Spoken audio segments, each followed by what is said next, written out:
उपमुख्यमंत्री एकनाथ शिंदेंना जीवे मारण्याची धमकी देण्यात आलेली आहे। एकनाथ शिंदेंची गाडी बॉम्बने उडवून देण्यात येईल असा धमकीचा ईमेल अज्ञात व्यक्तीनं मंत्रालय आणि गोरेगाव पोलीस स्टेशनमध्ये पाठवलाय। पोलीस धमकी देणाऱ्याचा शोध घेत आहेत। उपमुख्यमंत्री एकनाथ शिंदेंना धमकी आल्यानंतर काँग्रेस नेते आमदार सतेज पाटलांनी राज्यातील कायदा आणि सुव्यवस्थेवर प्रश्न निर्माण केलाय। लोकांचं धाडस वाढल्यामुळेच आता उपमुख्यमंत्र्यांना धमकी दिली जाते। या संपूर्ण धमकी प्रकरणाचा पोलिसांनी छडा लावण्याची मागणी सतेज पाटलांनी केली आहे। छगन भुजबळांच्या हटके लुकची जोरदार चर्चा सुरू आहे। सफेद शर्ट पॅन्ट आणि बूटच्या लुकमुळे कार्यकर्ते अवाक झालेत। एरवी कुर्ता पायजमा घालणारे भुजबळ, त्यावर असणारी मफलर हा भुजबळांचा नेहमीचा पोशाख। मात्र भुजबळ पुण्यामध्ये एका कार्यक्रमासाठी आलेले असताना सकाळी कार्यकर्त्यांना वेगळ्याच पोशाखात पाहायला मिळाले।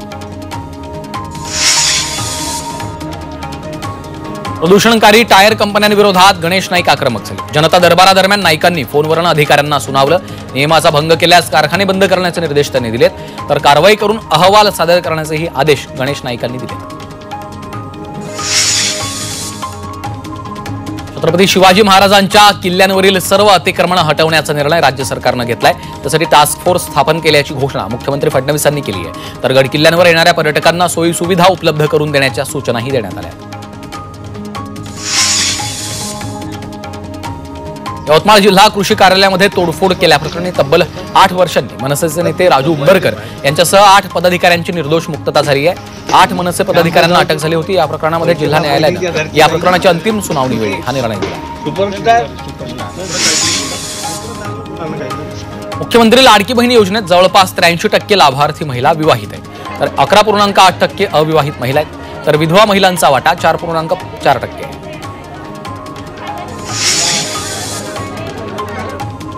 गरज सरो आणि वैद्य मरो या म्हणीनुसार महायुतीचं सरकार लाडक्या बहिणींना फसवतंय, अशी टीका काँग्रेस नेते विजय वडेट्टीवारांनी केली। लाडक्या बहिणींना फसवण्याचं महापाप सरकारनं केल्याची टीकाही त्यांनी केली आहे।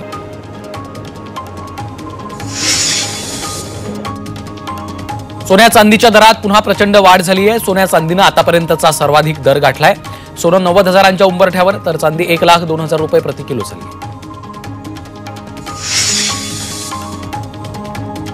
चालू आर्थिक वर्षात भारताचा जीडीपी 6.3% राहण्याचा अंदाज आहे, असा अंदाज स्टेट बँकेच्या अहवालात वर्तवण्यात आला। तिसऱ्या तिमाहीमध्ये जीडीपीची वृद्धी 6.2 ते 6.3% राहण्याचा अंदाज आहे।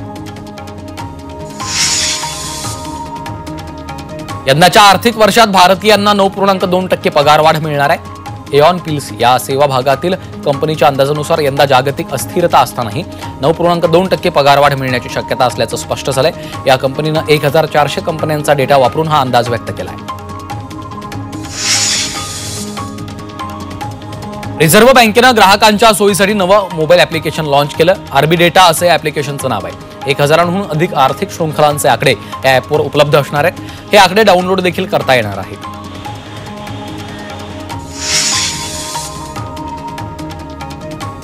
एसटी महामंडळाच्या राज्यभरातील कोणत्याही जागेचा विकास करण्यासाठी विकासकाला इतर 2 जागांचा विकास करणं बंधनकारक करण्यात येणार आहे, अशी माहिती परिवहन मंत्री प्रताप सरनाईक यांनी दिली।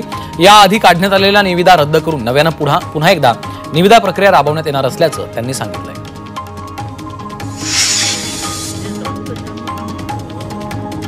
राज्यात म्हाडाची अनेक घरं रिक्त आहेत, मात्र ही घरं किती आहेत याबाबतची माहिती म्हाडाकडे नाहीये।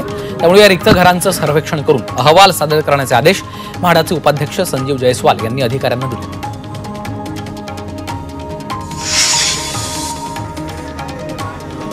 मुंबईमध्ये पेट्रोल डिझेलच्या दरात किंचित वाढ झाली आहे। मुंबईत आज पेट्रोलचे दर 103.50 रुपये आहेत, तर डिझेलचे दर 90.3 रुपये इतके आहेत।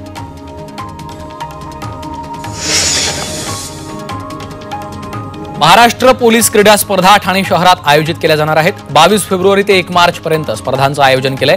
स्पर्धेत राज्यातील सुमारे 3,500 पोलीस अधिकारी आणि कर्मचारी सहभागी होतील। हॉकी, फुटबॉल, जलतरण, बॉक्सिंग अशा 18 स्पर्धा भरवल्या जाणार आहेत।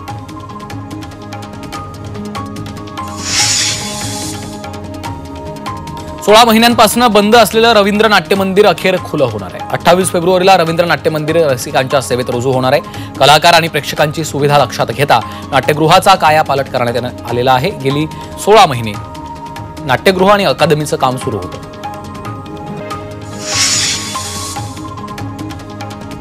10वी-12वीच्या विद्यार्थ्यांना परीक्षा केंद्रावर पोहोचण्यासाठी कुठलाही अडथळा येऊ नये यासाठी डोंबिवली पोलिसांनी रायडर्सची नेमणूक केली. शहरात ठिकठिकाणी सुरू असलेल्या रस्त्यांच्या कामामुळे वाहतूक कोंडी होते. वाहतूक कोंडीमुळे विद्यार्थ्यांना परीक्षेला जाण्यास उशीर होऊ नये यासाठी रायडर्स सर्वत्र वाहतुकीचं नियमन करणार आहेत. नॅशनल टेस्टिंग एजन्सीनं national council for hotel management joint entrance एक्झामसाठी अर्ज करायला मुदतवाढ दिली. त्यामुळे आता विद्यार्थ्यांना 28 फेब्रुवारीपर्यंत अर्ज भरता येणार आहेत. अनेक विद्यार्थ्यांनी एनटीएकडे मुदतवाढीची मागणी केली होती. त्यानुसार एनटीएनं मुदत वाढवली आहे. अकोल्यात जागर फाउंडेशनकडनं स्वच्छ माझी वारी अभियान राबवण्यात आलं. या अभियानामध्ये दरवर्षीपेक्षा यंदा रस्त्यावर कचरा कमी प्रमाणात दिसून आला. जवळपास कचऱ्याचं प्रमाण 70% घटलं. अनेक भक्त वारकऱ्यांच्या सेवेसाठी या मार्गावर प्रसादाची सोय करतात, तेव्हा पत्रावळ्या या मार्गावर फेकला जातो. सोलापूर महानगरपालिकेचे नूतन आयुक्त डॉक्टर सचिन ओंबासे यांनी आयुक्त पदाचा पदभार स्वीकारलाय. महापालिकेचे तत्कालीन आयुक्त शीतल तेली उगले यांच्याकडनं त्यांनी पदभार घेतला. दरम्यान महिला कर्मचाऱ्यांनी त्यांचं स्वागत केलं. उजनी दुहेरी जलवाहिनीचा प्रश्न तसंच शहरात अनेक समस्यांचं निराकरण करण्याचं काम आयुक्त करणार आहे. ठाण्यामध्ये सेवा भरती आरोग्य आणि सामान्य प्रशासन विभागात सरळ सेवा भरतीनं 19 उमेदवारांची निवड झाली होती. या उमेदवारांना जिल्हा परिषदेच्या मुख्य कार्यकारी अधिकारी रोहन घुगे यांच्या हस्ते नियुक्ती आदेश प्रदान करण्यात आले. आरोग्य विभागातील आरोग्य सेवक 14 पदं तर सामान्य प्रशासन विभागातील कनिष्ठ सहाय्यक 5 पदं अशा एकूण 19 नवनियुक्त उमेदवारांना आदेश देण्यात आले.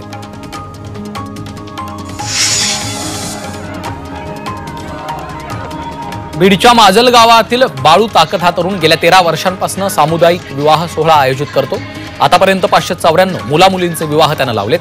या शिवजयंतीनिमित्त 21 सर्व धर्मीयांचे सामूहिक विवाह लावले.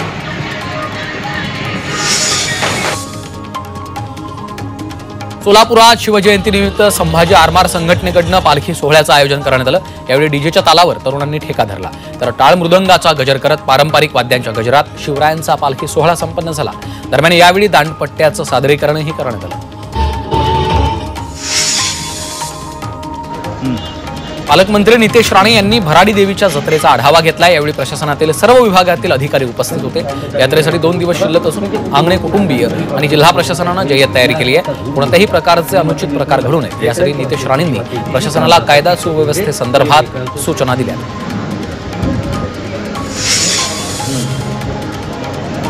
येवल्यात गजानन महाराजांचा प्रकट दिन साजरा करण्यात आला. यावेळी महाराजांच्या पालखीची भव्य मिरवणूक काढण्यात आली आहे. तर 3 दिवसीय गजानन विजय पारायणाचं देखील आयोजन केलं होतं. मिरवणुकीनंतर भाविकांसाठी कीर्तन आणि महाप्रसादाचं आयोजन केलं होतं.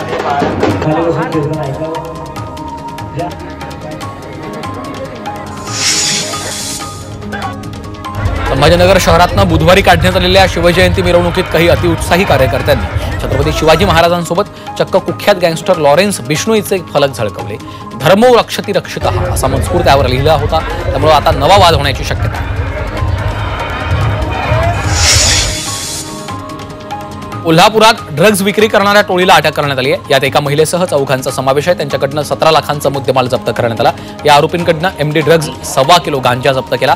आरोपींच्या शोधासाठी कोल्हापूर पोलिसांनी गोवा आणि मुंबईमध्ये सर्च ऑपरेशन केलं होतं. भंडाऱ्यातील डोंगरी बुजुर्ग चिखला इथून मॅग्नीजची चोरी सुरू झाली. या मॅग्नीजची अवैध वाहतूक होते. 7 टन मॅग्नीज ट्रकमध्ये भरून नेताना सुरक्षा रक्षकांनी पकडलेला आहे.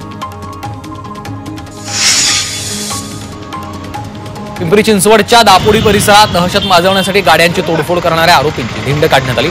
या आरोपींनी 3 रिक्षा आणि 8 चारचाकींची तोडफोड केली होती.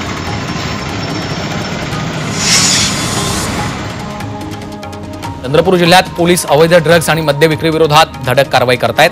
ड्रग्ज विक्री करणाऱ्या टोळीला सापळा रचत अटक करण्यात आली आहे. त्यांच्याकडनं 23.46 ग्रॅम एमडी पावडर जप्त करण्यात आली.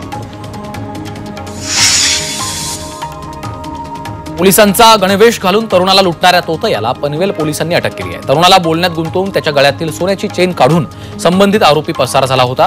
पोलिसांनी तपास केला असता आरोपी होमगार्डला अटक करण्यात आली आहे.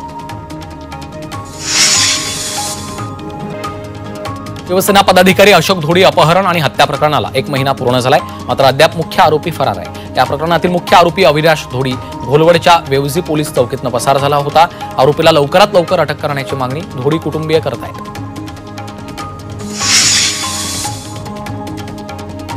तंबाखू आणि तंबाखूजन्य पदार्थ खाऊन रेल्वे परिसर अस्वच्छ करणाऱ्यांच्या विरोधात पश्चिम रेल्वेनं कारवाईचा बडगा उगारायला सुरुवात केली.